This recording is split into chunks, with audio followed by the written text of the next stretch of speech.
Commencer, je suppose. Bonjour tout le monde, mon nom est Alain Dumas, je suis directeur général du Panier Bleu. Pour ceux qui ne savent pas, le Panier Bleu, c'est une initiative pour aider, guider les consommateurs et, je vous dirais, dynamiser le mouvement de l'achat local, c'est-à-dire vers les commerçants locaux. Aujourd'hui, écoutez, je suis assez content et fier de travailler en collaboration avec le Centre Québec de l'innovation du commerce, le CQIC, afin justement de vous présenter un panel d'entrepreneurs. Et je pense que c'est important de s'en inspirer, surtout par les temps qui courent. Je m'en voudrais de ne pas vous faire une petite mise à jour du panier bleu. Comme vous le savez, le panier bleu, c'était initialement un répertoire principalement de commerce. Il y a 3 semaines, on a mis en ligne, je vous dirais, un engin de recherche de produits qui vient principalement, qui vient exclusivement de commerçants québécois. J'aurais aimé vous annoncer qu'on a 1 million de produits en ligne, mais on est à 938 000. Écoutez, on va faire semblant que c'est 1 million, c'est quand même pas si mal. J'ai bon espoir de passer 1 million aujourd'hui et mon objectif que je me suis commis, parce que je suis comme ça, j'ai dit ça à Radio-Canada, je m'attends à avoir 2 millions de produits d'ici la fin novembre. Et l'idée de cet engin de recherche-là, c'est autant que possible de demander aux Québécois, s'ils veulent faire des transactions en commerce électronique chez des détaillants, de principalement passer par cet engin de recherche-là pour au moins s'assurer d'encourager un commerçant québécois. Je vais souligner à grands traits rouges ce matin, ce ne sont pas que des produits québécois parce que ça serait trop limitatif au niveau de la recherche. Ce qu'on veut, c'est s'assurer au moins que les produits sont achetés chez des commerçants québécois. La raison un peu aussi, je vous dirais pourquoi je suis content d'être ici, c'est que, comme vous le savez peut-être, le Panier Bleu a été mandaté au cours de l'été à faire des chantiers sur l'avenir du commerce de détail. Et on a fait 8 chantiers différents, justement, qui touchent la logistique, le commerce électronique, etc. Et il y a plus de 80 personnes qui participent à ça, dont Carl, d'ailleurs, du CQIC, qui participe avec nous sur plusieurs chantiers. C'est quelqu'un de versatile, donc il connaît sur beaucoup de sujets. Et la première chose qu'on a fait lors de ces chantiers-là, c'est faire des groupes de discussion à travers le Québec avec des commerçants. Puis je dois vous avouer que moi, je suis probablement plein de préjugés, mais surtout, je ne suis pas un entrepreneur. Moi, je suis arrivé et je pensais voir des gens qui seraient un peu recroquevillés sur eux-mêmes et qui diraient que, mon Dieu, que la vie n'est pas facile. Et au contraire, j'ai trouvé des gens qui étaient très résilients, qui étaient en mode projet, en mode de « il faut que je m'en sorte », en mode de se trouver des solutions. Et ça, moi, sérieusement, ça m'a réconcilié avec le fait que, c'est ça, être un entrepreneur, en fait. Et ça m'a réconcilié avec le fait que j'en suis pas un.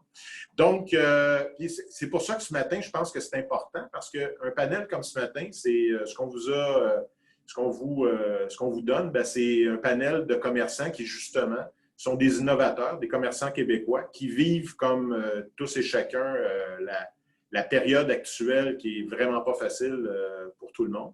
Donc, je pense que c'est important de les écouter et de justement s'inspirer de ces innovations-là. Sur ça, écoutez, je vais passer la parole à Carl, qui va être votre intervieweur en chef. Bonne écoute. Merci beaucoup, Alain. Vraiment, écoute, c'est tout un privilège d'être ici avec ce panel, d'avoir la chance d'être ici grâce au Panier Bleu et évidemment en partenariat avec notre organisme, le Centre québécois d'innovation en commerce, dont je suis le directeur général. Et ce qu'on avait en tête, quand on avait approché le Panier Bleu, puis on avait parlé de différents types de contenus qu'on pouvait collaborer dessus, qu'on pourrait mettre de l'avant, bien, évidemment, tout tourne pour nous autour de cette notion d'innovation qui prend plusieurs formes. Mais veut pas, il y a des entrepreneurs et Alain, je te considère malgré tout parmi ceux-là, même si on peut dire intrapreneurs. C'est tous des gens qui ont su s'adapter rapidement. Qui ont, comme Alain vient de dire, au lieu de baisser les bras, puis c'est très rare, on ne reste pas longtemps entrepreneur si on n'est pas capable de faire face à l'adversité, mais il y a des adversités qui sont plus gérables que d'autres, puis celles qu'on a connues puis qu'on connaît encore, en est toute une. Et les 4 panélistes qu'on a aujourd'hui, bon, c'est des représentations dans différents vecteurs de cette résilience-là qui soit un produit qui était déjà qui serait en forte demande, comme du savon, ou des produits que, bon, on continue tout le monde de consommer comme du café. Par contre, on ne le consomme plus à la même place qu'on le consommait. de la restauration, de s'approvisionner en repas, qui aussi, évidemment, est un des secteurs les plus affectés de toutes les catégories. Eh bien, oui, ça prend aussi un petit peu de chocolat au bout de tout ça, mais le chocolat aussi, on doit se réinventer. Puis je pense spécifiquement à la période de Pâques où mon ami Dominique a dû vraiment faire une réinvention, puis retrouver sa clientèle d'une nouvelle façon comme les trois autres. Ce qu'on pense souvent quand on fait ça, notre premier réflexe, c'est bon, mais c'est la technologie qui va nous permettre, surtout quand on parle d'innovation, tout de suite on associe innovation avec technologie, mais on est bien fait, nous autres, d'en mettre en valeur au CQIC. Mais la vraie réponse, c'est que c'est les personnes bien avant la technologie, puis les cultures d'entreprise que ces personnes-là ont créées pour se permettre de, oui, s'approprier la technologie, mais avant ça, de comprendre comment que leurs consommateurs, comment que leurs clients se comportent, puis aller les retrouver, puis à partir de la mi-mars, mais c'était clair qu'il y avait des grands changements nécessaires pour ça. Donc, ce que je vais demander à nos panélistes en premier tour, c'est de se présenter leur entreprise, évidemment, c'est quoi le cœur de leur offre et comment ils ont dû changer un peu cette offre-là pour faire face à cette pandémie. Puis après ça, on va parler plus de ce qui s'en vient pour le futur, mais j'aimerais ça juste pour mettre tout le monde à peu près au même niveau, en 3-4 minutes chaque, pas plus, nous expliquer votre entreprise, la force de vos produits, puis comment vous avez été adapté. Disons, on se remet là, mars, avril, mai, qu'est-ce que vous avez dû faire pour, on peut dire, réinventer à ce moment-là. Et on va commencer avec Annie Rouleau de Unscented Company. Bonjour Annie. Bon matin, bonjour. Alors, je suis Annie Rouleau, je suis fondatrice d'une entreprise qui s'appelle The Unscented Company, où j'ai envie de redéfinir la notion de la propreté. Alors, c'est sûr qu'en pleine crise sanitaire, je vends du savon. J'offre des produits qui sont des produits pour la maison, pour le corps, naturels, biodégradables, exclusivement sans fragrance, mais aussi j'ai conçu cette gamme de produits-là pour réduire notre empreinte de plastique parce que en tant qu'entreprise de savon, je fais partie d'une industrie qui contribue à un des plus grands fléaux environnementaux, l'usage de la bouteille de plastique à usage unique. Alors, pour moi, dès la fondation de l'entreprise, c'était clair que je devais contribuer à la solution. Et puis, aujourd'hui, j'ai une gamme de produits qui s'offre autant dans les magasins en forme de recharge que les gens puissent acheter des formats de remplissage à la maison. C'est sûr que pandémie arrive, c'est foudroyant. Les gens ont besoin de savon, les gens restent à la maison, donc cuisine, ont besoin de liquide à vaisselle. Donc, j'ai dû adapter surtout ma chaîne d'approvisionnement. Puis Dieu merci, 90 de mes fournisseurs sont à l'intérieur d'un rayon de 500 km de mon siège social à Villemort. Donc, pour moi, ça a été vraiment beaucoup plus facile parce que tout le monde s'est mis en mode collaboration et on va trouver des façons parce que tout le monde était un petit peu arrêté pendant ce temps-là. Alors, ça a été un défi pour moi de passer de la période pas tranquille, on était en évolution, puis j'ai Dominique devant moi. Donc, le 13 mars arrive, la crise arrive, et le 8 avril, dans l'œil du dragon, on décide de passer ma prestation. Ça fait qu'au Québec, ça a un impact énorme, et M. Dumas m'approche pour être un petit peu sur le carrousel du lancement du panier bleu. C'est que pour moi, le mois d'avril, je ne l'ai pas vu. Ça a été... Fait qu'il a fallu que j'ajuste rapidement avec ces changements-là. Wow. Puis c'est ça, donc tu as fait partie de ceux qui avaient déjà un certain momentum qui a explosé. Je pense qu'on a vu des chiffres pareils dans les journaux que vous avez fait je pense que c'était du 1500% d'augmentation. Bien, sur le web, c'est du 800. Oui, ouais, c'est ça. Puis après ça, vous avez c'est aussi une partie, puis je pense ce qui est important, c'est qu'en début d'année, on pensait beaucoup que la grande tendance pour cette décennie allait être l'éco-responsabilité, que tout le monde s'enlignait là-dessus. Puis là, pouf, la pandémie arrive, puis beaucoup, on pense qu'on a mis ça de côté, mais non, au contraire, on est capable d'accélérer dans certains cas ces nouvelles habitudes-là que vous mettez de l'avant. Puis une chose aussi, je pense que les gens souvent, c'est bon, on sait, à dû vendre du gel, on le savait partout, les gels désinfectants, c'était le produit que tout le monde voulait. Mais non, toi, tu as fait un partenariat avec ton voisin, puis t'as laissé parce que ton voisin était je crois, dans l'alcool déjà, puis lui, ses ventes étaient comme effacées. Donc, c'était une façon en même temps de soutenir ton voisin. Puis ça, écoute, chapeau pour... ça parle plus que... Je pense que quand Paul Circa de Circa Distillerie nous a approché d'Iranie, j'ai de l'alcool. Je ne sais pas quoi faire avec. Son principal client, c'est les restaurants et les événements. Ouais. Donc, j'ai dit, je peux te la donner, prends-la. J'ai dit, non. Tu vas garder tes lumières allumées, tu vas payer tout ton personnel, on va se faire une collaboration, on va mettre une nouvelle étiquette. Ça a pris 2-3 semaines. That's it, il y avait un... Et c'est vraiment les fermes Loufa qui nous a aidés à lancer ce projet-là dans les paniers. Et puis, Paul, aujourd'hui, vend à la SAQ. Alors... Incroyable. C'est ça ce qu'on aime aussi, c'est une histoire d'entraide. Dans tout ça, je pense que le panier bleu représente aussi cette opportunité-là. C'est sûr que nous autres, CQC aussi, on essaie de rassembler puis mutualiser d'une certaine façon. Puis ça, c'est une des plus belles exemples qu'on peut avoir juste d'entraide. C'est vraiment, vraiment fantastique. Je vais passer à mon ami Alex Serrano de Barista que je connais depuis un certain temps, mais que j'ai bien connu au printemps parce qu'on avait lancé, je suis aviseur à l'Université McGill, puis on avait lancé un concours étudiant pour demander aux universitaires à travers le Canada de nous aider à repenser un peu comment que les produits de consommation comestibles en restauration et autres pouvaient possiblement se réinventer. Et Alex était déjà en plein dedans. Et puis, j'aimerais ça, Alex, que tu parles un peu là, de tout ça, comment le pivot que toi, tu as dû faire au printemps. Salut tout le monde. Moi, je m'appelle Alex Serrano. Je suis le cofondateur de Barista Micro-Torréfacteur. On est un spécialiste, on est un artisan torréfacteur spécialisé en espresso italien fait au Québec. Donc, on a un produit quand même niché, mais au fil des ans qu'on a élargi. Donc, on ne fait pas juste de l'espresso, on fait aussi des excellents cafés filtres. J'aime dire qu'on est une marque digitale parce qu'à venir jusqu'à ce jour, donc notre entreprise elle a 16 ans, on a toujours agi sur le web et que sur le web. Donc, 100% de ce qui est nos leads, notre générateur de leads a toujours été le web.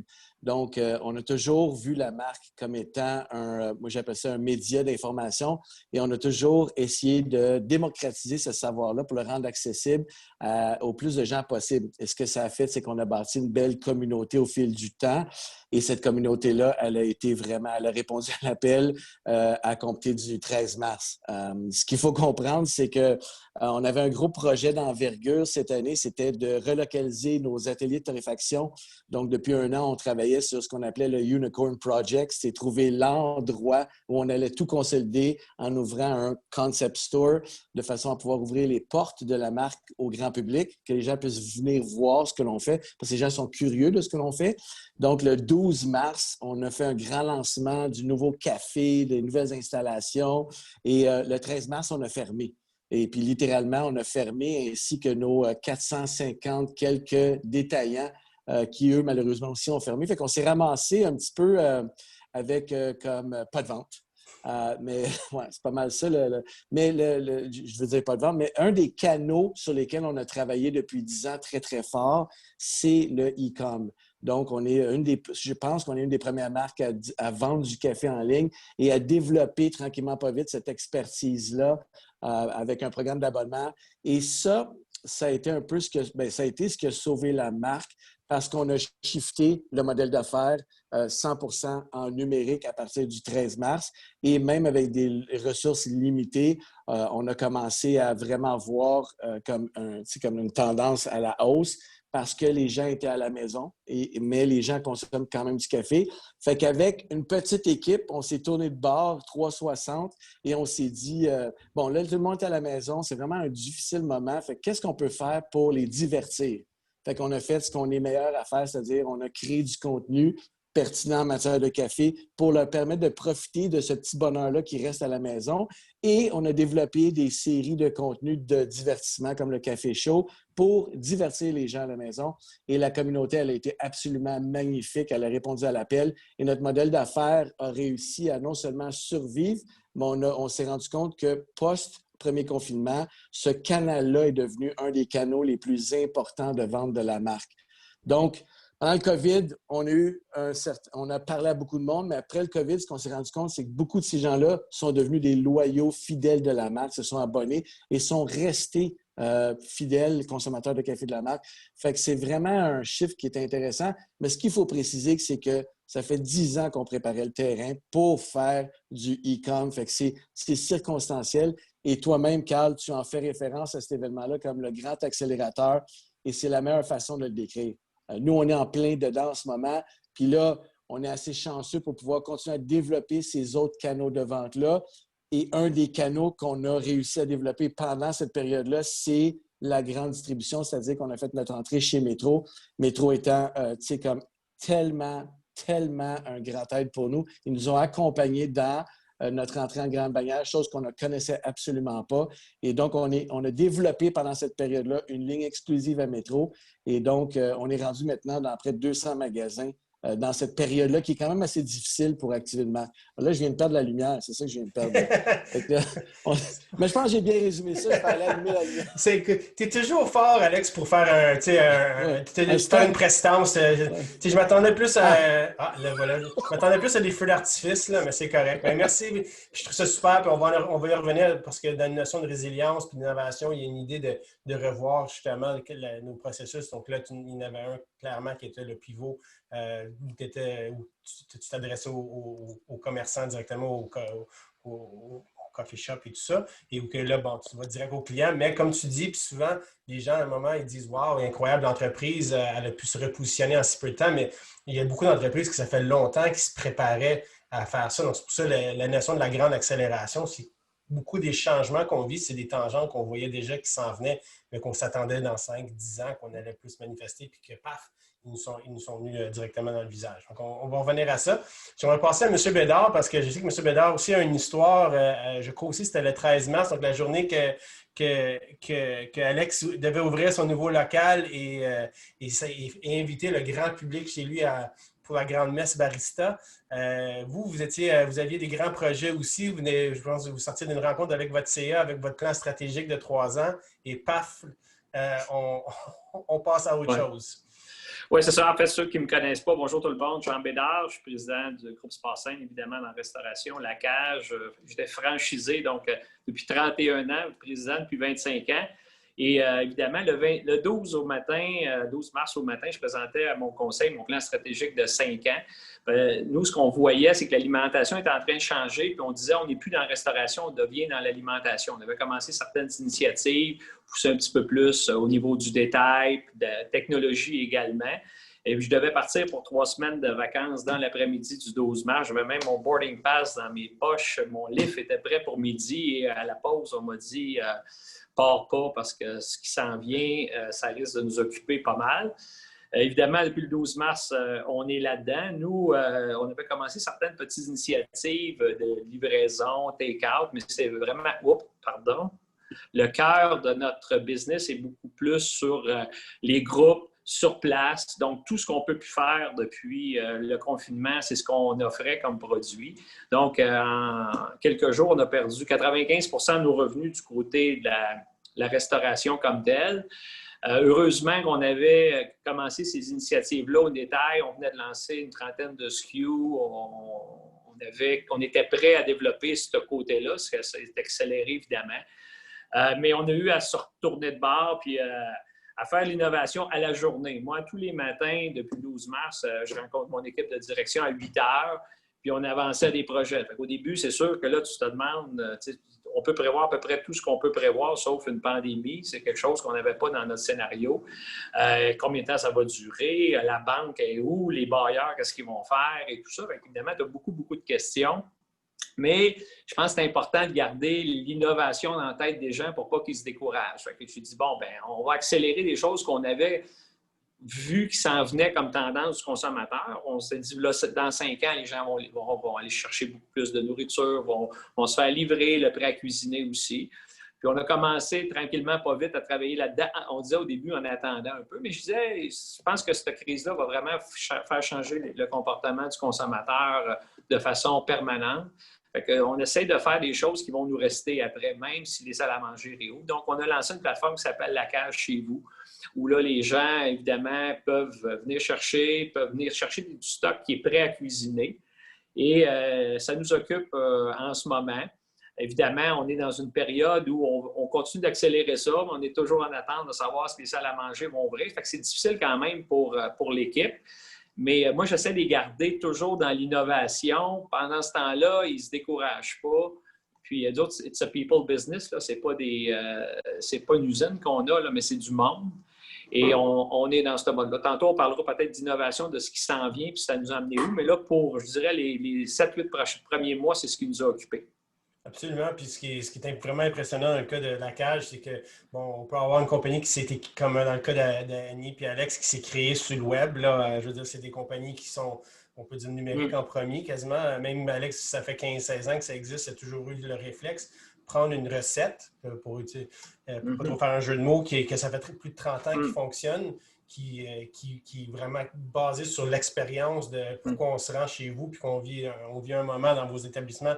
C'est très, très fort. Puis, donc, oui, vous avez déjà des produits qui étaient vendus en épicerie, vous aviez peut-être d'autres projets en tête, mais de voir ce pivot-là, parce que je pense dans le moment, c'est des entreprises qui trouvent, même si vous avez accès à beaucoup de ressources, c'est des entreprises qui trouvent ça le plus difficile. C'est ceux qui ont connu beaucoup de succès avec une formule qui fonctionnait déjà très, très bien. Donc, on va revenir en effet puis parler de ce qui s'en vient, parce que je trouve ça vraiment fascinant. Puis un hybride de ça, on va passer à Dominique. Je veux dire, Dominique, on le connaît toujours. Bien, pour ceux qui le connaissent encore plus, savent qu'il vient du milieu du jeu vidéo. Donc, chaque fois que je pense à commerce, innovation, un des premiers noms qui me présente à l'esprit, c'est Dominique. Ça fait quelques fois qu'on se parle justement de ces enjeux-là, pas depuis la pandémie. Je pense, Dominique, c'est la première fois qu'on échange, mais je veux dire, c'est aussi un peu dans votre ADN. Tu as pris une entreprise qui était très traditionnelle. Tu as vu l'opportunité était justement d'innover sur le concept de produit. Mais là, une pandémie arrive. Je vais nous ramener peut-être à Pâques parce que c'est l'exemple que moi, j'ai partagé plusieurs reprises dans d'autres genres d'environnements comme celui-ci. Mais amène-nous, là, c'est quoi la transition? Comment que, Chocolat Favori, vous êtes en pleine expansion en plus, vous autres aussi, vous dépendez beaucoup d'un espace physique quand même. Comment que toi, tu as réagi? Comment toi, tu as pensé à tout ça qu'on est rendu là, quand la pandémie est arrivée puis Pâques s'en venait, une de vos plus grosses saisons de l'année, s'en venait à grands pas? Oui.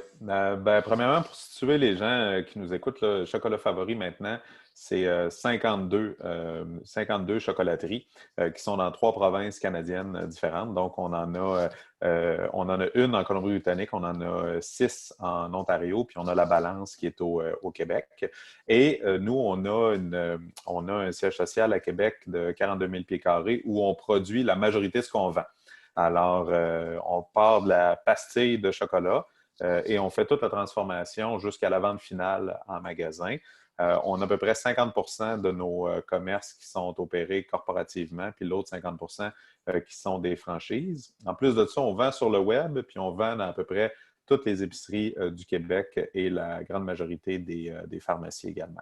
Donc ça donne un petit peu le portrait. Puis vous pouvez vous imaginer que quand la pandémie a frappé, moi aussi, j'étais un peu dans le même cas que Jean, c'est-à-dire que j'allais présenter, on avait un conseil d'administration la semaine suivante, j'allais présenter mon plan triennal avec un plan d'expansion, là, de conquête du monde, toute la kit. C'était extraordinaire. J'étais bien, bien excité de ça. Puis ça nous a frappé là, comme une douche froide, là, vraiment. Donc, un gros choc thermique dans l'organisation. Et puis la première chose qu'on a dû faire, en fait, là, c'est vraiment une fois établir les ponts de communication avec tous les différents intervenants, parce que c'est bien le fun d'avoir une compagnie, justement, intégrée verticalement, sauf que, puis présente dans 3 provinces, mais quand il y a quelque chose comme une pandémie qui frappe, puis que tous les gouvernements provinciaux ne s'entendent pas sur quelles mesures mettre quand, et que tu as 50 opérateurs qui te demandent comment faire certaines choses, tu en as la moitié de ça qui sont des opérateurs de petites entreprises, j'en connais ça, des franchisés, et là, ils se demandent comment gérer leur cash flow, ils s'imaginent que tu es une banque, bref.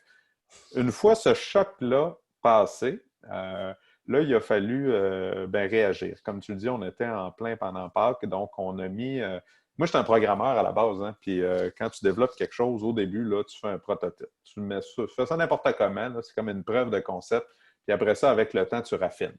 Mais tu commences par regarder si ça marche. Puis là, les problèmes qu'on avait, c'est qu'on avait nos entrepôts qui étaient loadés de stock de Pâques, puis il fallait réussir à envoyer ça aux consommateurs. Nous, on a été chanceux d'une certaine façon parce que nos commerces, c'est des modèles hybrides. On est à la fois un commerce de détail puis à la fois un commerce de restauration. Donc, quand tous les commerces de détail ont été fermés, ben nous, on a joué notre permis de restauration pour pouvoir rester ouvert puis avoir des gens qui peuvent venir chercher de la marchandise pour emporter. Mais il reste qu'on a dû implanter des choses comme une centrale téléphonique, la livraison. On s'est dit, bon, mais tout le monde cherche une job à ce moment-là. On a trouvé une compagnie d'ébénistes qui avait des trucks. On lui a dit, écoute, il faut que tu fasses travailler ton monde. Veux-tu devenir notre livreur le temps de faire part? Bref, on a patenté des affaires. Moi, la première chose que j'ai fait quand j'ai rencontré mon équipe, je leur ai dit, bon, ben tout le monde, on est dans une situation de pandémie. Alors, vos descriptions de postes, là, prenez-les, brûlez-les. Puis maintenant, vous allez faire ce que je vous demande pour le prochain mois. Il y a des gens qui ont été assignés au commerce électronique. Il y a des gens qui ont été assignés comme livreurs. Il y a du monde qui ont travaillé à l'entrepôt. Il n'y avait plus de description de tâches qui tenaient. Bon, une fois tout ça mis de côté, nous autres, on a regardé la pandémie. Puis c'est encore notre façon de voir les choses, c'est qu'on ne regarde pas ça par vague, par première, deuxième ou troisième vague. Tout, on est dans une tempête actuellement, là, puis on va affronter la pandémie le temps que ça va durer. Puis on est convaincu qu'il y a des changements de comportement de consommation qui sont là pour durer. Moi, je pense que certainement, les gens vont venir dans les salles à manger de la cage, puis ils vont venir dans les restaurants et tout. Mais il y a des habitudes de consommation qui sont là pour rester.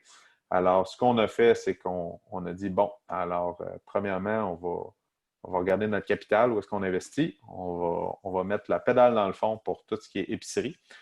Puis on va accélérer nos développements là-dedans, dans les autres canaux qui, eux, ne fermeront pas ou que les gens vont toujours bien devoir se nourrir encore. Puis on va poursuivre nos investissements en technologie. Puis c'est ça qui fait là, qu'actuellement, on lance toutes sortes de nouvelles innovations. C'est parce que ces décisions-là, on les a prises il y a plusieurs mois. À l'origine, on a patenté des choses tout croche, si on veut, mais ça a fonctionné. On a réussi à sortir tout notre inventaire de pâtes. Sauf que là, maintenant, il faut le faire d'une façon un peu plus intelligente. Là. Puis on n'a pas de bonne raison actuellement de ne pas savoir comment affronter la deuxième vague. Là, on en a eu dans le passé, donc on se prépare à ce qui s'en vient. Puis la raison pourquoi je voulais vraiment souligner votre intervention, votre adaptation pour Pâques, c'était justement comment c'était un peu low-tech pour une compagnie qui est si technologique. Première chose, j'ai dit, ils vont me sortir une application, ils vont avoir quelque chose. Non, c'est envoie un courriel, tu as une page avec 12 choix, on ramène ça au basic, puis il y a quelqu'un qui va te rappeler, tu me dirais c'est quoi ta voiture, puis quand tu venais passer au 10-30, chercher la commande, c'était génial parce que c'est ça de la vraie innovation. Les gens pensent que ça prend beaucoup de technologie, ce que ça prend, puis tu viens de le prouver. Ben oui, tu as raison. Je veux dire, nous autres, là, la fondue au chocolat, au début, là, c'était moi qui prenais du chocolat avec une louche, qui le mettais dans une conserve, qui le fermait avec une sertisseuse de cabane à sucre, puis on collait manuellement les collants. OK? Là, maintenant, on a une ligne entièrement automatisée, puis ça roule tout seul 24/7. C'est plus toi qui fais la louche? Non, ce n'est plus moi. Mais tu sais, c'est comme ça que tu commences au début pour faire tes preuves de concept. Maintenant, par exemple, on a lancé cette semaine, par exemple, tout un système de cueillette avec une interface web. Ça, on a lancé toutes sortes de choses, mais à l'origine, ce qui était important, c'était de sortir la marchandise, puis en même temps, valider le besoin. Puis ensuite, tu améliores puis tu optimises. Puis je vais passer à Annie, mais je vais utiliser une autre intervention que tu as faite cet été avec l'ancien PDG de Best Buy que tu as interviewé. Puis je pense, moi, ce qui m'avait marqué, pour ceux qui ne savent pas, Best Buy aussi ont dû s'adapter très rapidement. Puis aux États-Unis, où ils étaient en lockdown complet, ce que M. Joly nous a dit, c'était 3 jours pour faire un pivot vers le cueillette sur le bord, devant le magasin. Il y avait le cueillette en magasin, mais il ne pouvait même pas laisser les gens rentrer. Puis on déployé massivement dans 3 jours. Puis ce que j'en viens à toi, Annie, c'est que là, on a entendu le mot accélération. J'ai la thématique de la grande accélération, mais est-ce qu'on est capable de maintenir ce tempo-là? Parce que là, c'est ce que M. Joly avait dit. Il dit, regarde, là, on a comme un nouveau...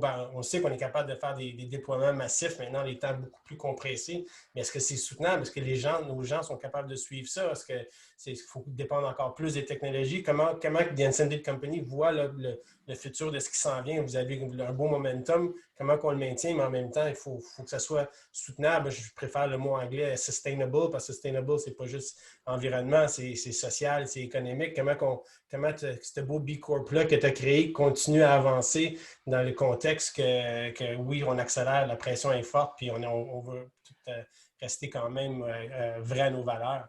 Oui, puis je veux dire ça, c'est que ce soit en période de forte croissance ou non. Je pense justement, quand tu bâtis ton entreprise sur ta chaîne de valeur puis tes convictions, ça aurait été extrêmement facile là, de changer dans les derniers temps pour m'ajuster. Mais au contraire, j'ai trouvé que ces valeurs-là pour moi, une de mes valeurs fondamentales qui était l'écosystème local, d'avoir vu les gens autour de moi bénéficier de ma croissance, bénéficier de la hausse de production, de la hausse des ventes. Bien, j'ai vu comment ça a eu comme impact dans mon écosystème. Parce qu'il y a des gens qui ont été déclarés essentiels parce qu'on était essentiels. C'est que finalement, il y a une certaine fierté de dire, wow, quand on mise sur l'économie locale, puis qu'on mise sur notre écosystème, puis qu'on dit qu'on est capable d'avoir nos emballages, toutes. Je veux dire, ma bouteille est fabriquée à Belleuil, mon étiquette est fabriquée à Sainte-Julie, mon bouchon est fabriqué à Chicago. On est capable de faire ça. Bien, c'est sûr que, bon, contrairement, je n'ai pas eu, moi, dans les 6 premiers mois de la pandémie, je n'ai pas eu la tête à pouvoir réfléchir sur des nouvelles façons de faire. On était juste un petit peu trop pris dans justement s'assurer de fournir. Mais non, franchement, là, aujourd'hui, je peux dire que la croissance, ça se prend, puis on n'a pas mis à risque nos convictions pour autant. Puis on est capable. L'équipe, c'est sûr que l'équipe a augmenté. Je veux dire, tu sais, une entreprise, c'est 3 choses: cash, people, place, space. Fait qu'il fallait que je m'arrange, je vais avoir de l'espace. Bon, on est dans un super complexe dump park à Villemort de Nathalie Volant, qui est B Corp. Elle nous a offert de l'espace tout de suite. Le personnel, bon, on a eu un petit moment donné cet été où c'était un petit peu plus difficile de trouver, puis après ça s'est réajusté tout de suite. Oui, ces ressources humaines-là, toujours étant au cœur, mais aussi qui prennent vos valeurs aussi, puis qui veulent les faire avancer. C'est un plus en même temps, qu'on s'attire déjà avec une qualité, disons, en tout cas, une conviction qui est plus particulière là, que juste quelqu'un qui veut juste un autre job. Là. Non, mais c'est ça. Ma marque employeur, je pense qu'elle était déjà bâtie avant la pandémie. Là, c'est sûr que, je veux dire, la reconnaissance, le fait qu'il y a plus de gens qui ont du savon unscented chez eux, bien, ça l'aide. Mais effectivement, la marque employeur, ça, si on la bâtit, il ne faut pas commencer à jouer dessus parce que ça va bien ou ça va moins bien. Je pense qu'il faut garder nos convictions. Avant de passer à Alex, je veux dire à tout le monde qui écoute, on va aller à une période de questions d'environ une dizaine de minutes. Donc, si vous voulez commencer à les préparer, on va vous demander de les mettre. Vous avez Q&A comme option sur votre écran. Donc, je vais vouloir amener vos questions à notre panéliste. Alex, on vient de parler de marque employeur, mais puis Barista, je pense que la force, tu l'as dit tantôt, c'est pas juste la marque, évidemment, ça bénéficie de la marque employeur, mais la marque, c'est quoi la valeur de la marque maintenant? Puis comment que tu l'accélères? Parce que toi, c'est ce que tu nous as dit tantôt, les 15 dernières années, ce que vous avez fait, oui, vous étiez vendu directement au coffee shop et aux autres genres de restauration, mais en parallèle, vous avez créé votre marque. Puis là, vous êtes rendu chez Métro. Donc, c'est quoi le futur de la création de marque pour toi dans le contexte où on accélère, puis la façon qu'on consomme ces marques-là va probablement changer également? Bien, en tant que marque employeur, moi, je suis fier de dire que notre succès, c'est la somme des gens qui travaillent chez nous. Puis cette période-là difficile, elle est le reflet du succès de notre équipe parce que tout le monde a mis la main à la pâte. Un peu comme Dominique qui disait tout à l'heure, tu vas dans le warehouse, tu fais du marketing, tu vas dans le warehouse, t'enseignes. Qu'est-ce que tu peux faire pour aider l'entreprise à passer ce moment-là? Et ça fait en sorte que très rapidement, parce que veux pas, on a fait une mise à pied massive, là, le 13, pour garder les éléments essentiels. Puis très rapidement, on a réembauché. Puis je suis tellement fier de ça. Là. Non seulement on a réembauché tout le personnel, mais on a fait des embauches pour subvenir à ce nouveau besoin, là, ces nouveaux canaux de vente-là. Fait que, au niveau de nos ressources humaines, je suis vraiment fier de ce qu'on a été capable d'accomplir, ce qu'on continue à accomplir. Cela dit, tu as raison, il y a un shift qui est en train de s'opérer, c'est-à-dire que le consommateur, maintenant, il va avoir différents canaux sur lesquels il peut se procurer certains biens. Dans ce que moi je fais, du café, c'est ce qu'on appelle du convenience. Probablement que c'est quelque chose que tu veux tous les matins. C'est pour ça que le programme d'abonnement fonctionne bien quand tu as trouvé ton produit, ton service, mais ça ne répond pas nécessairement à tout le monde. Fait que donc, c'est important de continuer à alimenter ces canaux-là et ça fait la force d'une marque. C'est nous, le deuxième canal qu'on a rajouté, qui est la grande bannière, Métro, ça fait en sorte, puis c'est légitimisé là, pendant le confinement, qu'est-ce qui reste ouvert? Les épiceries. Fait que c'est légitime de penser que c'est un canal qui va toujours rester. Le brick and mortar, le foot traffic, fait qu'il va avoir sa nécessité puis il va répondre à un besoin. tout comme nos commerçants qui ont réouvert nos coffee shops, nos boulangeries, qui ont eux aussi shifté leur modèle d'affaires vers un peu plus de l'épicerie, du détail, right? Malheureusement, la restauration reste le secteur qui est le plus touché. Moi, ça me brise le cœur, vraiment, là. Mais la restauration aussi est en train de se renouveler. Fait que beaucoup de nos restaurateurs sont devenus des gens qui font du prêt-à-manger puis ont redéfini leur offre de service. Et vraiment, tu vois que probablement que ça va changer la façon, comme disait tout à l'heure Jean, d'aller consommer dans un restaurant. Puis ça ne veut pas dire qu'on n'ira plus au restaurant, au contraire, là, mais on va probablement avoir différentes façons d'aller au restaurant.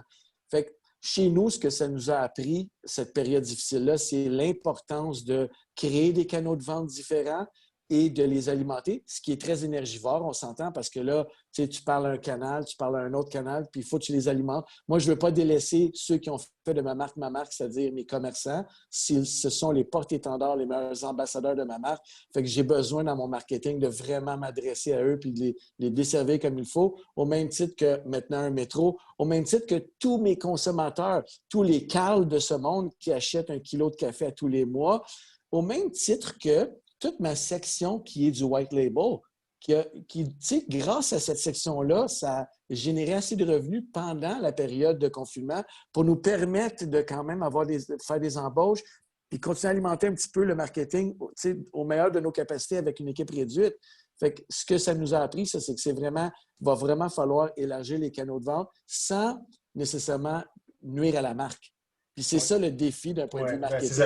Il faut que la marque continue à livrer sur sa promesse. Il faut qu'elle respecte aussi en même temps tous ses partenaires, que ce soit un commerçant, que ce soit une grande surface, que ce soit le consommateur direct. Donc, mais ce que je veux, puis je vais aller à M. Bédard, là, parce que je pense que c'est exactement l'enjeu, c'est la chaise à une patte, ça n'existe plus. Là. Je veux dire, la chaise, ça lui prend plusieurs plates. Puis je pense pas qu'une fois que les choses vont revenir à la nouvelle normale, peu importe quelle est, je ne vois pas comment que les commerçants ou les entreprises vont vouloir se retirer des pattes qui se sont mis en dessous d'eux pour les stabiliser puis peut-être diversifier un peu ce qui crée la résilience. Mais M. Bédard, je pense que vous voulez nous parler un peu de ce qui s'en vient aussi pour vous, puis créer, parce qu'on s'est rendu compte qu'on était vulnérable finalement. Là, on ne l'a pas vu venir. Donc, c'est une vulnérabilité. Il faut se préparer finalement dans le futur à être ébranlé encore une fois, Dieu sait de quelle manière. Donc, comment vous voyez le futur de justement cette résilience-là, puis comment que la cage va la créer?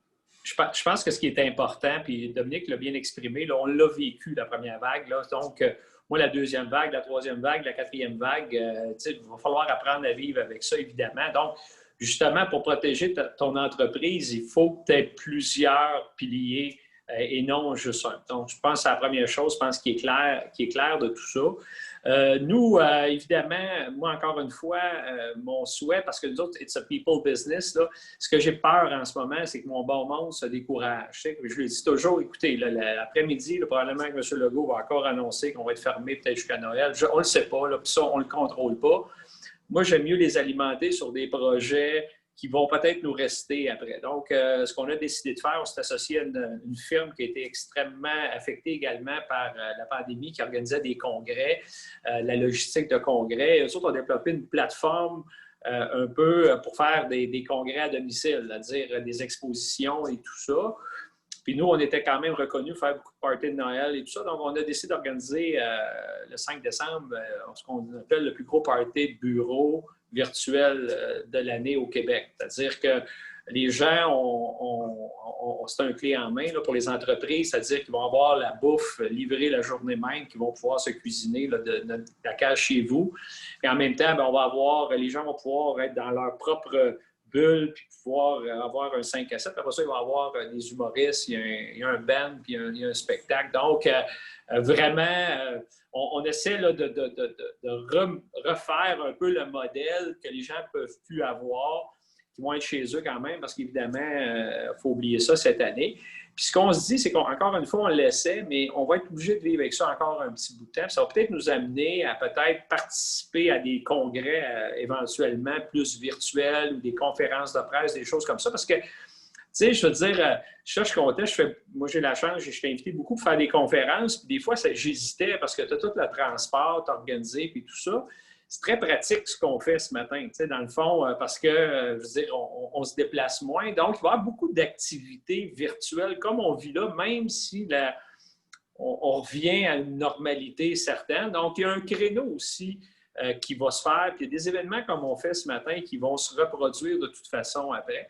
Fait que nous, ben, pour nous, c'est une façon. Puis il y a un autre grand projet, je pense que c'est le temps. Moi, je suis en train de faire le ménage de ma carte de vin, de ma carte de boisson, de mon menu. Puis notre target, c'est le printemps parce que cet hiver, on le savait que c'était pour être bumpé, in and out et tout ça.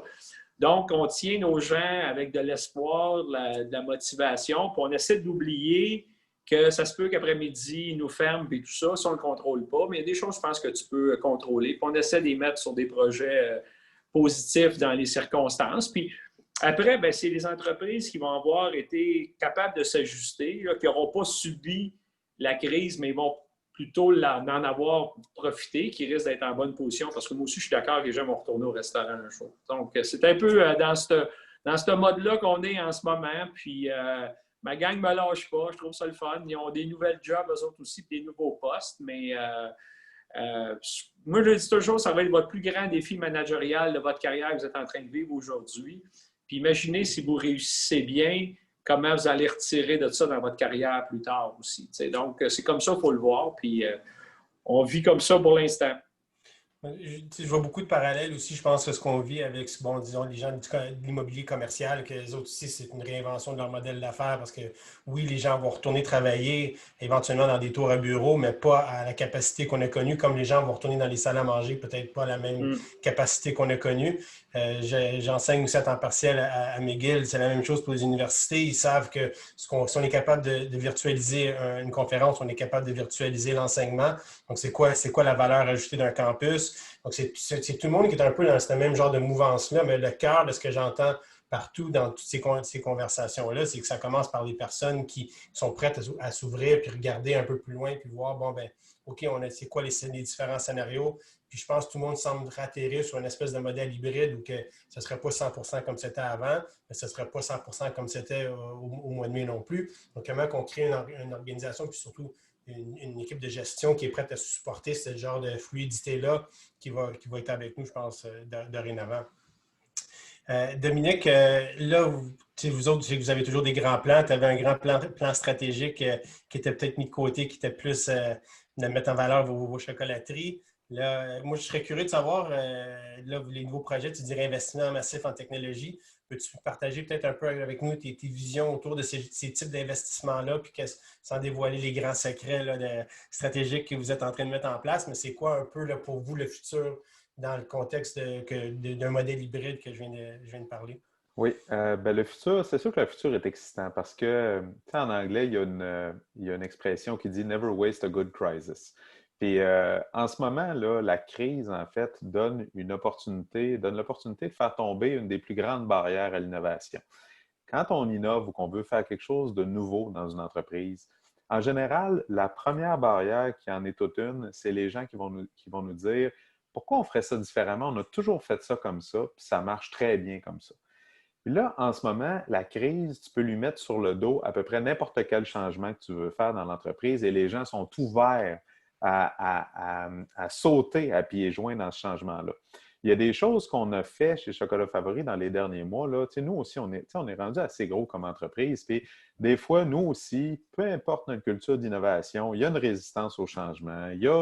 Des fois, le paquebot est peut-être plus dur à bouger d'une certaine direction. Un des exemples de ça, c'est la livraison. Nous, on s'est dit, on va mettre de la livraison dans nos magasins. On a commencé un projet avec Uber Eats, entre autres. Puis on est en train de rajouter beaucoup d'autres transporteurs.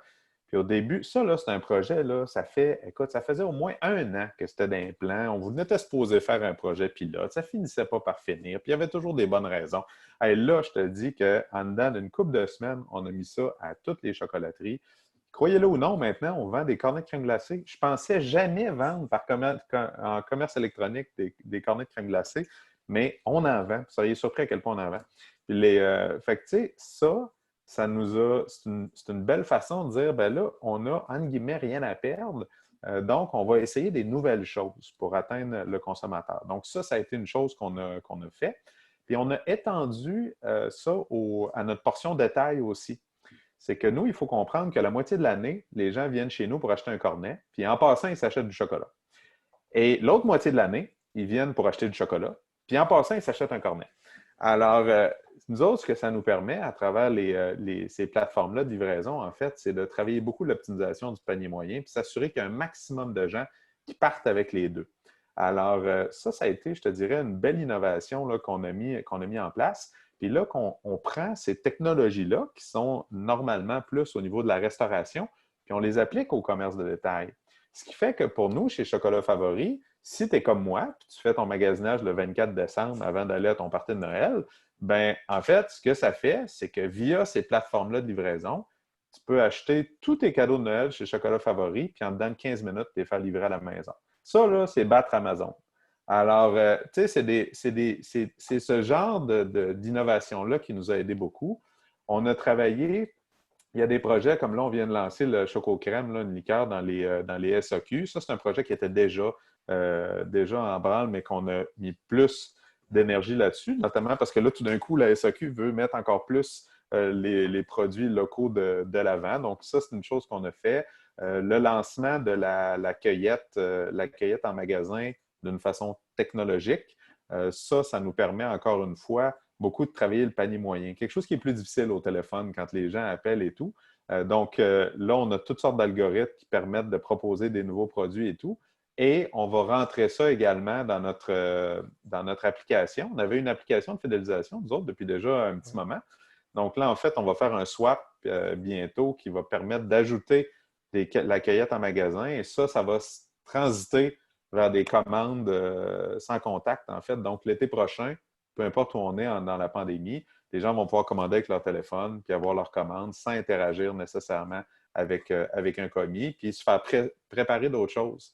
Parce que ça, c'est une grande résistance qu'on avait pour des gens qui sont déjà allés dans nos commerces l'été. Il y a des bonnes files d'attente. Alors, des fois, quelqu'un qui viendrait juste pour un produit de chocolat ou qui est rendu à la caisse puis il se dit « Ah merde, j'aimerais ça acheter telle affaire », ça peut être gênant. Donc, à travers cette application-là, la personne va pouvoir commander toutes sortes de choses. Puis là, le métrique le plus important pour nous, c'est le panier moyen parce qu'on ne peut plus traquer on peut traquer encore les transactions, mais disons que les mesures gouvernementales nous rajoutent on est moins un dans frein le volume important là, à ça. Exactement. Puis toutes sortes d'autres choses là, qu'on fait, là, mais je dirais que c'est les principales.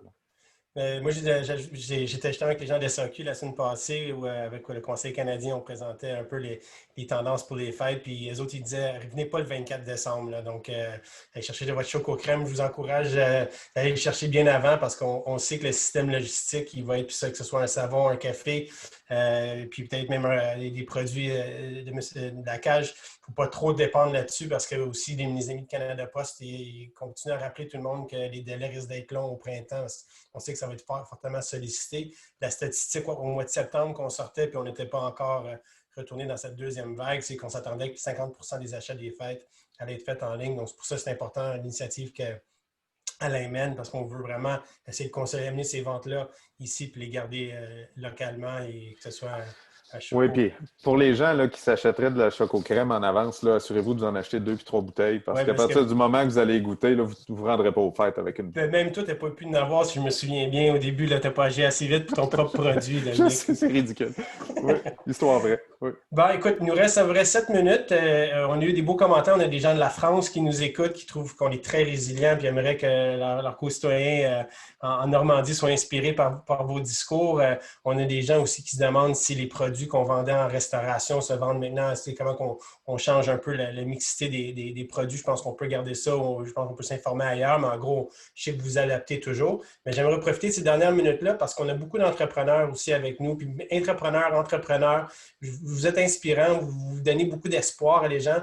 J'aimerais vous donner 2 minutes chaque, un dernier petit message d'espoir. Qu'est-ce que ces entrepreneurs, qu'est-ce qu'on peut leur laisser comme message pour quand ils repartent dans 10 minutes d'ici, qu'il y ait un peu plus la tête haute, puis en mode peut-être un peu plus solution grâce à vos interventions. Annie? Bien, moi, si j'avais quelque chose à laisser, je pense qu'on est tous en mode collaboration présentement. Fait qu'il ne faut surtout pas hésiter de tout le monde autour de vous, que ce soit vos clients, vos fournisseurs, vos investisseurs, vos partenaires financiers, d'aller les voir et de leur demander de l'aide. Que ce soit pour une promotion, une collaboration, on est tous dans ce mode-là, puis il ne faut surtout pas rester isolé. Il faut sortir, puis il faut demander de l'aide, puis on est là pour ça. Magnifique, Annie. Merci beaucoup. Alex?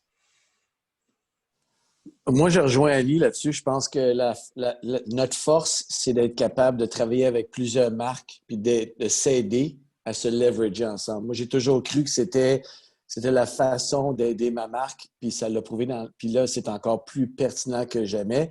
Puis l'autre affaire que je dirais, c'est que s'il y a un moment où tu veux essayer des affaires, c'est qu'est-ce que tu as à perdre? C'est vraiment là. Tu sais, je veux dire, tu n'as vraiment rien à perdre. Vraiment. Ouais. Fait que, la citation que Dominique a amenée, je pense, c'est celle de Churchill. A crisis is a terrible thing to waste. Donc, c'est vrai que le COVID a le dos large pour ça. Puis si vous ne le faites pas maintenant, vous allez le faire quand? Là? Absolument. Monsieur Bédard? Peut-être juste renchérir sur le fait que la crise, tu peux soit la subir ou la vivre. Je pense que c'est important de la vivre, de s'adapter. Ça, je pense que c'est un point important.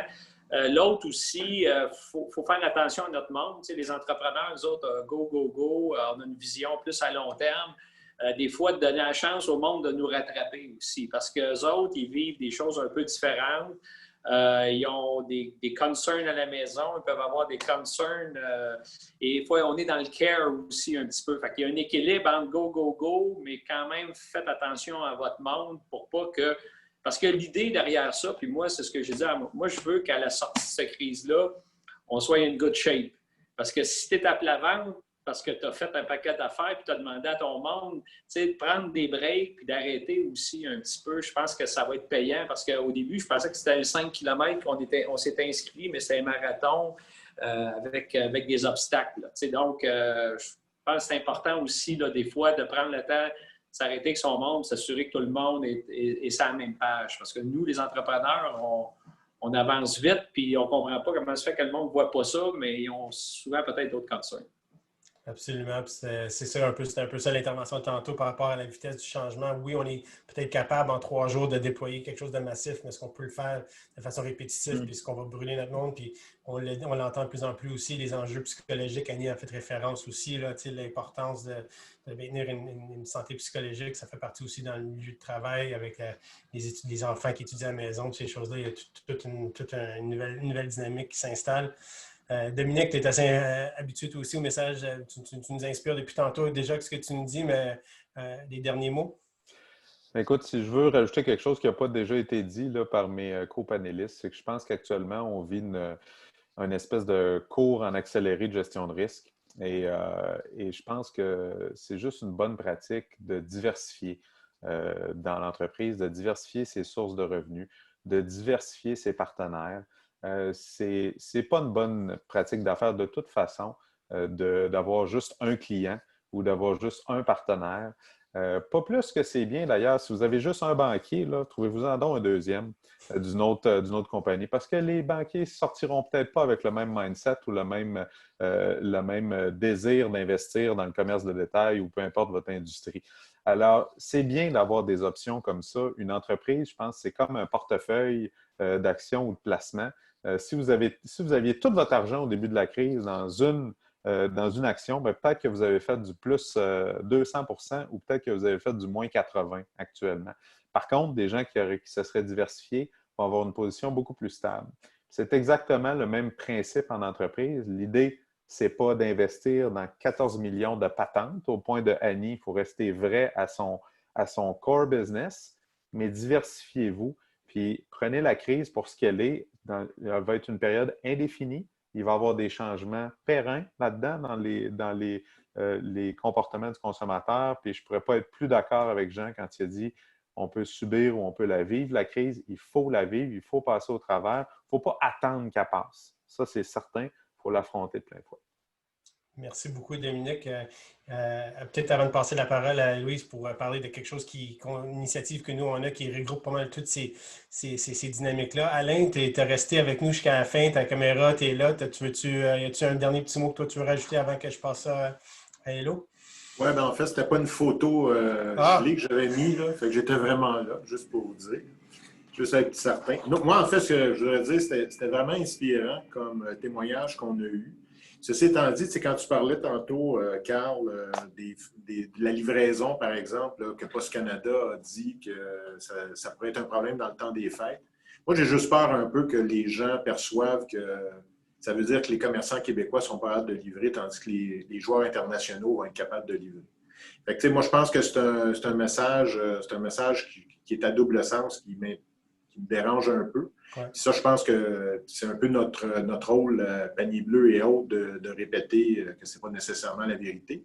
Mais l'autre chose, moi, c'est vraiment, je pense que la cueillette, un peu comme tout le monde le dit ici, est quand même l'argument choc parce que ça permet justement aux consommateurs de se rapprocher en plus du commerçant puis même d'aller en magasin à ce moment-là. C'est pour ça que nous, on prépare justement notre outil de recherche de produits. On veut la développer afin que les gens puissent voir en premier lieu les magasins de provenance pour essayer autant que possible de promouvoir la cueillette autant que possible. Fait que, écoutez, je voulais juste remercier tout le monde d'avoir participé. C'était excellent. Merci, Carl. Comme d'habitude, tu fais un excellent travail. Puis, écoutez, toujours inspirant d'avoir ce genre de témoignage. Merci beaucoup. Oui, puis écoute, là, je vais passer la parole à Héloïse qui travaille sur une initiative très forte pour nous, qui regroupe un peu de ça, dont la cueillette aussi. C'est quelque chose qu'on regarde, une des technologies qui est importante pour nous. Donc, Héloïse, si tu veux mettre ta caméra et ton micro, puis peut-être partager avec nous en quelques minutes rapidement ce qu'on lance à Laval à partir de la semaine prochaine. Oui, donc dans le fond, le CQIC, on travaille très fort sur un programme qui s'appelle Achetons plus ici, qui est déployé pour l'instant à Laval, mais qui va bientôt être déployé aussi à Vaudreuil-Soulanges. Et qu'est-ce que c'est Achetons plus ici? C'est une initiative d'achat local, mais c'est aussi un coffre à outils. Donc, on a plus de 8 solutions technologiques qui sont accessibles pour les petits commerçants. Nous, notre mission, c'est vraiment de montrer aux commerçants que l'innovation et la technologie, c'est pas une montagne, puis qu'il y a des premières étapes qui peuvent être implantées pour faciliter les actions. Justement, on parlait de la collecte en magasin, bien, seulement avoir un outil de prise de rendez-vous, bien, ça peut permettre de faciliter tout ce qui est la logistique, la livraison. On a des solutions aussi québécoises, Expedigo, qui permettent de faire la livraison du dernier kilomètre, super accessible, moins cher. Donc, notre objectif, c'est vraiment de démystifier les technologies puis de montrer aux commerçants que le premier pas est vraiment facile. Puis dans cette initiative-là, on a aussi un espace vivant, donc qui s'appelle le Cercle API, qui va ouvrir le 16 novembre, donc lundi prochain, au Centropolis à Laval. Puis dans cet espace, on va avoir le plaisir d'exposer les produits du panier bleu, donc donner de la visibilité pour vous aider dans votre shopping des fêtes. Des fois, là, des chandelles, on veut sentir avant de les acheter ou bien on veut voir les produits. Donc ça va être une belle vitrine. Puis on va avoir aussi, dans le fond, on va présenter les technologies de la boîte à outils puis on va offrir de l'accompagnement. Donc on va avoir des conseillers API qui vont pouvoir aider les commerçants, discuter avec eux, voir c'est quoi vos enjeux. Est-ce que c'est la gestion de votre personnel? Est-ce que c'est sur votre site Internet? Avez-vous des enjeux de livraison, puis après ça, de leur pointer vers les bonnes solutions. On a aussi un studio de live shopping, donc le live shopping qui a sauvé les commerces chinois pendant la crise, donc qui était déjà très populaire en Asie, mais pour vous dire, pendant la crise de la COVID, les fermiers chinois se sont mis à utiliser le live shopping pour vendre leurs produits, donc c'est vraiment accessible dès qu'on a un téléphone. Puis qu'est-ce que c'est? C'est dans le fond, c'est de faire une vidéo en live qui est connectée avec votre plateforme e-commerce, donc les gens peuvent acheter en direct. Donc, disons, là, je pourrais vous présenter, disons, un produit chocolat favori, là, un chocolat, qui apparaîtrait dans l'écran. Vous pourriez cliquer, le mettre dans votre panier, puis c'est déjà acheté. Donc, c'est super intéressant parce que ça permet de créer des interactions, du contenu de qualité, mais aussi favoriser l'e-commerce. Puis, selon Geoffroy de Livescale, qui est une plateforme québécoise de live shopping, le taux de conversion est de 40%. Donc, si vous savez, là, pour du e-commerce, là, c'est très, très, très bon. Donc, dans le fond, nous, on va offrir ça, puis c'est gratuit pour les commerçants de Laval. Donc, dans le fond, vous pouvez aller visiter. Je vais mettre le lien dans la conversation, notre site Achetons plus ici, vous pouvez réserver votre place pour participer. On a aussi un concours, donc vraiment plein d'initiatives. C'est financé par le développement économique de la Ville de Laval. Puis notre objectif, c'est vraiment de donner les meilleures armes à nos commerçants pour qu'ils passent à travers de la crise, mais aussi pour qu'ils puissent profiter de cette opportunité-là pour innover, puis en ressortir plus fort, prendre le tournant numérique, puis justement qu'on évite que les gens soient un peu découragés. Je vais aller avec Amazon parce que c'est plus simple. Ben non, tu sais, on a aussi des casiers connectés aussi pour permettre la récupération de commandes. Là, on parlait de justement la livraison. Ben, tu sais, récupération de commandes en magasin, dans des casiers intelligents, ça permet justement d'éviter les longs délais, puis ça diminue aussi les coûts parce que, on le sait, la livraison, c'est pas le consommateur qui le paye, c'est l'entrepreneur. Donc, ça peut être aussi une solution intéressante. Merci beaucoup. Donc, plein de belles solutions. Achetons plus ici.com et vous allez être capable de voir un peu c'est quoi le cercle à pied, toute cette superbe initiative-là. Je suis très fier de l'équipe du CQIC. Donc, on est 3 en fait en permanence, Louise, Henri et moi. Et Henri, d'habitude, serait avec nous. Il est en train de monter l'espace présentement pour qu'on soit prêt lundi. Donc, je vous invite à rentrer en contact avec nous. Merci aux panélistes. Merci au panier bleu. J'espère que tout le monde est bien inspiré. J'espère que vous êtes tout le monde en mode solution. Je sais que nos panélistes le sont, nous aussi, mais j'espère que vous voyez justement ces opportunités-là, que vous voyez que ce n'est pas insurmontable.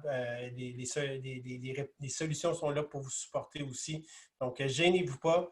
Un grand merci à tout le monde. Bonne journée, bonne vente. Il fait beau. Souriez, soyons heureux et passez un beau temps des fêtes. Merci.